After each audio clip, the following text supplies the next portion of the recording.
Ashama harka fuunee akkam jirtu hordoftoota keenya oduu yeroo kanaa qabannee dhiyaanneerra oduu har'aa kan isinitti himu an sanyii abboomaati.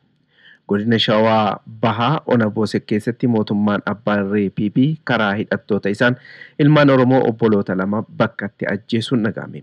Maqaa waraana bilisummaa Oromoo kan mootummaa waliin hidhannoon falmaa jiru balleessuu jedhuun duula mootummaan Oromiyaa keessatti baneen ajjeechaan suukanneessaan guyyuu ilmaan Oromoo irratti raawwatamaa jira.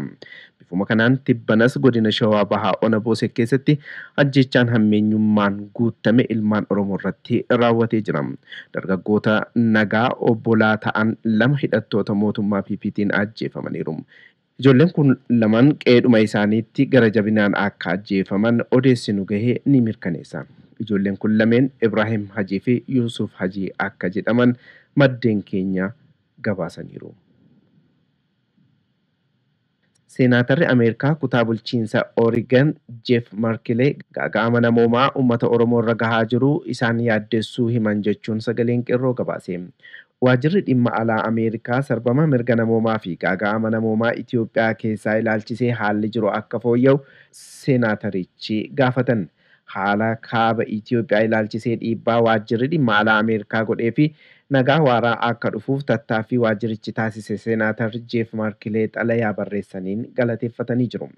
Haala kaaba Itoophiyaa jiru ilaalchisee yeroo waraanni eegalee kaasee dhiibbaa waajjirri dhimma alaa gootanii fi jijjiirama mul'achaa dhufeef isin galateeffadha jedhan seenaatarichi xalayaa isaaniitiin. Dabalataanis nagaa fuulla'aa buusuuf walitti bu'iinsa naannolee biroo keessa jiranii fi saboota biroo gaaga'aa jiraniifis xiyyeeffannaa kennuun barbaachisaadha jechuun seenaatar Jeff Merkley.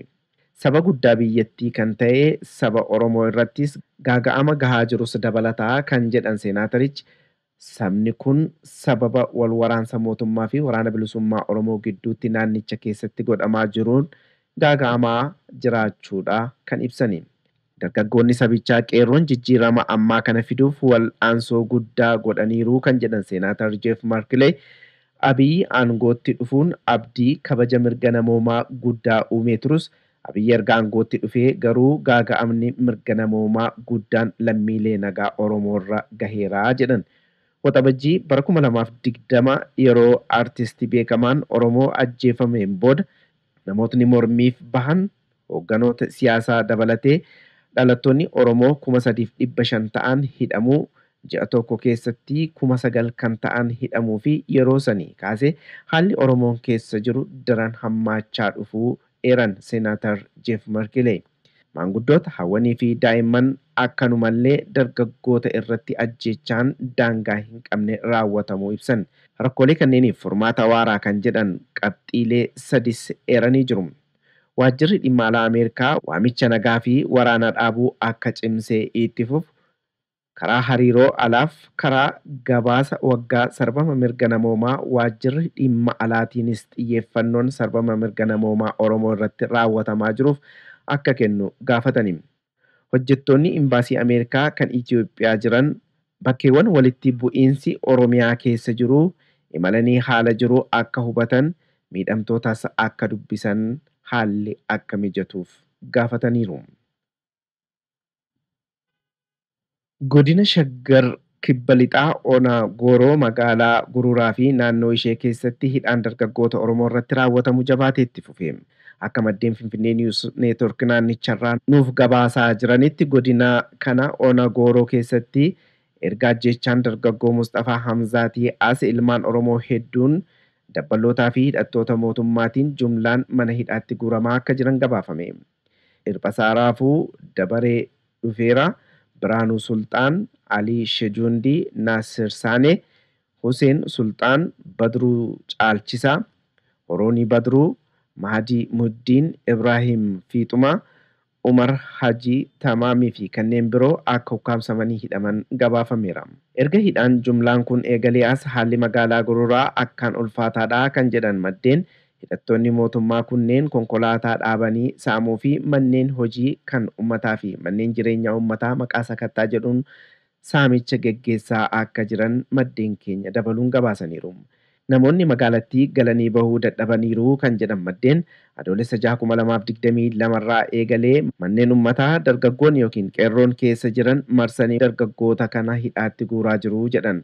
Kanneen haala kanaan hidhaman keessaa Mahammad Abdallaa Huseen Dammasaa Nasruu Mardaasaa Zeenuu Mahammad Xayyib Rafeeraa fi kan yeroof maqaan isaanii nu hin gahin hedduun akka hidhaman maddeen keenya shaggar kibba lixaarraa nuuf gabaasaniiru. Uummanni keenya alaa fi biyya keessa jirtan sagalee nuuf ta'aa jechuun dargaggoonni naannichaa iyyataniiru. Oduu hidhaa birootiin karaa danda'amu maraan mirga uummata Oromoof kan falmuu sabboonaan Oromoo Heenook Dajanee adoolessa 10 bara 2022 humnoota tikaa mootummaa Bilxiginnaatiin magaalaa Finfinnee keessaa butamee hidhaatti darbamuu oduun Finfinnee Niwus Neetwork dhaqqabe ni hubachiisa. Gootichi waraana bilisummaa Oromoo godina kibba lixa shaggar ona sooddoo daaccii seenuun tarkaanfii fudhateen hidhamtoota hedduu mana hidhaatii gadi lakkisiisuun gabaafame. Kibba lixa shaggar irreef gaachanni uummata Oromoo waboon aanaa sooddoo daacciitti magaalaa tarree cabsee seenuun hidhamtoota guutummaan guutuutti mana hidhaa keessatti gidirfamaa jiran hundumaayyuu cabsee baasuu maddeen keenya naannichaa gabaasaniiru.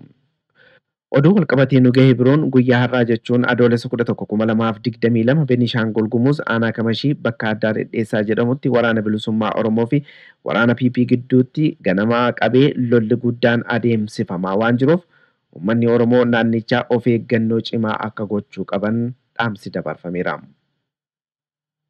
Godina Baalee aanaalee garaa garaatti hongee mudateen uummanni beelaaf saaxilamuu sagaleen qeerroo gabaase. Balaa hongee naannichatti mudateen beelladootaa fi lubbuu namaarra miidhaan gahaa jiraachuu jiraattonni naannichaa gabaasan. Baalee bahaa aanaalee kanneen akka Sawweenaa, Gurra Dhaamolee, Raayituu, Daawwee Sarar, Daawwee Qaccanii fi kanneen biroo keessatti beelli kun hammaatee jiraachuudha odeessi arganne kan mirkaneessu. Hongeen naannicha mudatee dheerachuu fi hanga yoonaatti naannichaaf gargaarsi waan hin godhaminiif lubbuu lammiilee fi beelladoota irra gaaga'amni guddaan dhaqqabuudha sagaleen qeerroo kan gabaase. Aanaa Sawweenaatti namoonni beela kana dandamachuu dadhabanii ilmaan isaanii wajjin aanicha gadhiisuudhaan gara magaalaatti baqachaa akka jiranis gabaafameera. Balaa hongee kanaan daa'immanii fi dubartoonni hedduun miidhamaniiru kan jedhan maddeen haala amma jiru kanaan deeggarsi namoomaa dafee yoo uummata kana hin dhaqqabne ta'e rakkoon hamaan naannicha mudachuu mala jechuun sodaa qaban ibsanii qaamni dhimmi kun ilaalu marti daddaffiin uummata kanaaf akka birmachuu qabus dhaammataniiru. Hordoftoota keenya oduun keenya galgala kanaas kanuma turtii gaarii.